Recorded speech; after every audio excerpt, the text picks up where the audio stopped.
Let's dive a bit now into the ice motion and what causes the ice to flow and how it flows. The first component of ice motion is the internal deformation. So as the slide shows, in polar areas and in some temperate glaciers in winter, the ice is pretty cold and the glacier is basically frozen to the bed, meaning that there's no lubrication layer at the interface between the ice and the bedrock. So basically the glacier is kind of stuck on the rock, but it still deforms. And that's what we call the internal deformation. It's when the ice crystals deform and slide over each other. So that is a very slow type of movement, only a few centimeters per day. There's no erosion, there's no, none of these processes are happening when the glacier is pretty cold.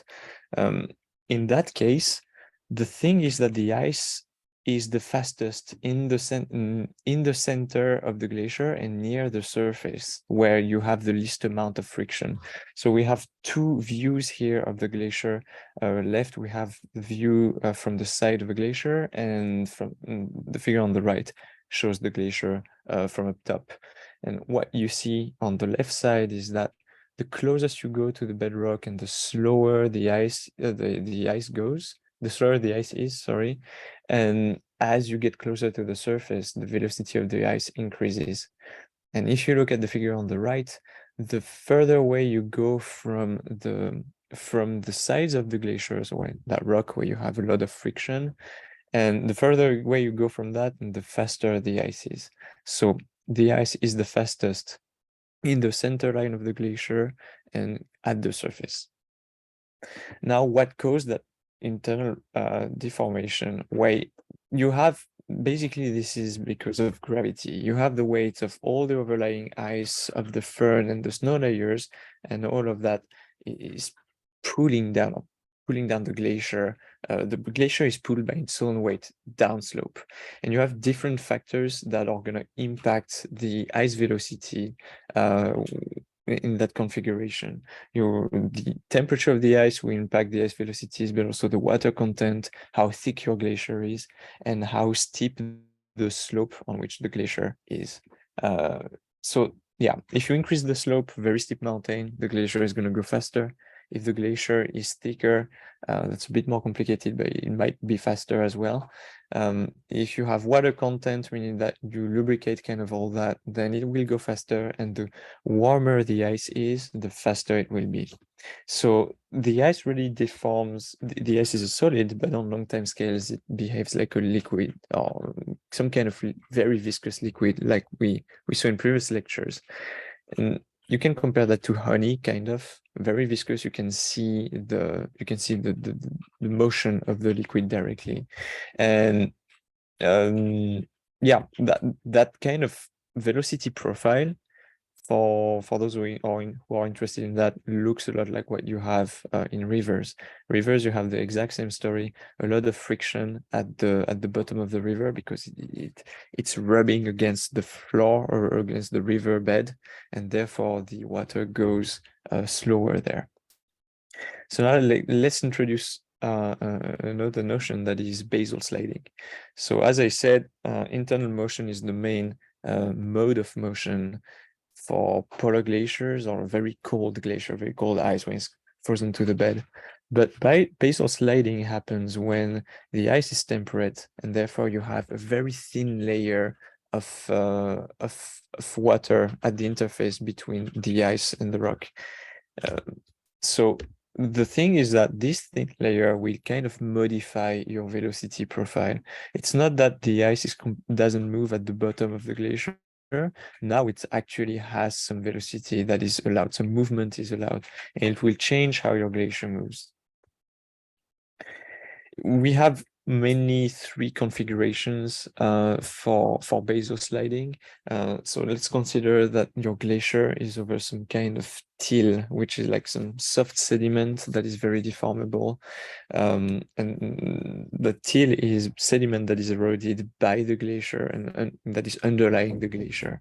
So you can have the first configuration where you have the ice, a layer of water, some till, and then below that, super impermeable bedrock that is pretty solid. In that case, then, as you can see, the glacier has some velocity and doesn't have a lot of friction here at its interface with the till. Another thing is that if the bed that is underlying the glacier is deformable, then this bed is in itself going to have some speed as well. And that's what you can see on this figure. The thick black line represents the velocity. The further it is from the left side of the figure, and the faster it is. So we still have the fastest velocities that are close to the surface, but as we can see, as we go down the glacier, we actually have to go in the sediment to get velocities that are equal to 0. And sometimes you can have like a bit more complicated model where the lubrication layer of water is below the sediments. So the glacier is moving and kind of bringing along all that substrate with it that is very deformable. And all of that is going to flow much faster than if the water was just staying there at the interface between the ice and the bedrock. So we're going to go through some quiz preparations just to make sure that, again, you understood those concepts. So there are 3 questions here. Describe the 3 processes that contribute to glacial motion. So internal ice deformation, basal sliding, and basal slip, and deformation of subglacial sediment. Second question is describe the ice flow pathways in a glacier from accumulation area to ablation area. So I want to know where the ice would go. For example, if you drop an object that's on the surface of the glacier very high up in the accumulation area, or if you drop something on the surface of the glacier in the ablation area. And third question state where the ice flows the fastest on a glacier. So I'll let you pause now if you want to try and answer that by yourself, and then I'll go to the next slide with the answers. So for the first questions, here are the different answers that I was expecting. The internal deformation is caused by the weight of overlying layers. So snow, ice, fern, even rocks that you could have in your glacier. You really have to understand that wherever you are in a glacier, you are impacted by everything that's above, and that's kind of pushing all of that downslope. So the glacier is kind of pulled by gravity, but if it's pulled by gravity, it's because it has a mass. There's some weight to that. Basal sliding is the movement of ice on underlying rocks or sediments, and that is eased by the presence of water, as we saw in this kind of figure. Depending, like if you have no water, the ice will basically not move at the bottom of the glacier. But if you add water, and depending on the scenario, then the glacier, the ice will go even faster at the interface with the bedrock. A deformation of subglacial sediments that is caused by the weight of movement of the overlying ice, and that is eased by the water content and sediment type. If you have very deformable sediment, and on top of that, the sediment is filled with water, then it will be more prone to move quickly. If you have super hard bedrock that has no water inside, the ice is going to have a lot more friction. It's going to rub against it a lot more, and therefore the ice will slow where it's rubbing against the bedrock.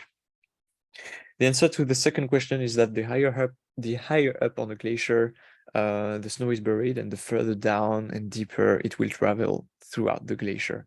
Again, you drop something at the top of the accumulation area, it will be buried deep into the glacier and will resurface only at the terminus of the glacier. The closest to the ELA the snow is buried, and the more it stays near the surface, and therefore melts quickly. When I say snow buried, I mean snow that transforms to fern and transforms to ice. Finally, the last point, at the surface, in the center line of the flow is where you have the fastest velocities. So as far away from any friction with the bedrock or the walls around the glacier. That is, I'd say, true almost always. You never really have a glacier that's faster on the sides than in the middle. And you can really observe that into when you go to Alaska, for example, some glaciers, we can see nice ogives or moraine that is going to be much more deformed in the middle of the glacier than on the sides, because the ice is kind of sticking to the sides, and therefore it's much slower.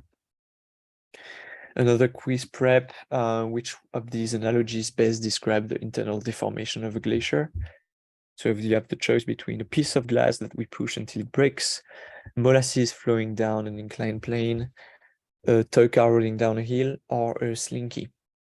So it's not that subjective, actually. The right answer for that question, I'll give you like a few seconds to pause the video if you want to answer by yourself. So the answer for this question is answer B, molasses flowing down an inclined plane, or in that case, the best analogy to describe the internal deformation of glacier ice. It's not a piece of glass that we push until it breaks, sorry, because in that case, the glass is really a solid. It doesn't have that capacity to deform.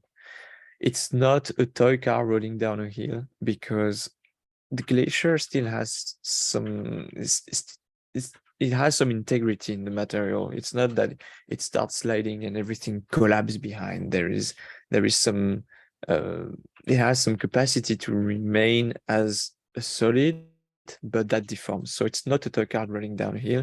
It's not a slinky either, because it just doesn't bounce like a slinky. So molasses flowing down an inclined plane, that very viscous fluid, is how a glacier behaves on a long time scale. So that's it for this section, and we'll have one more video for this lecture.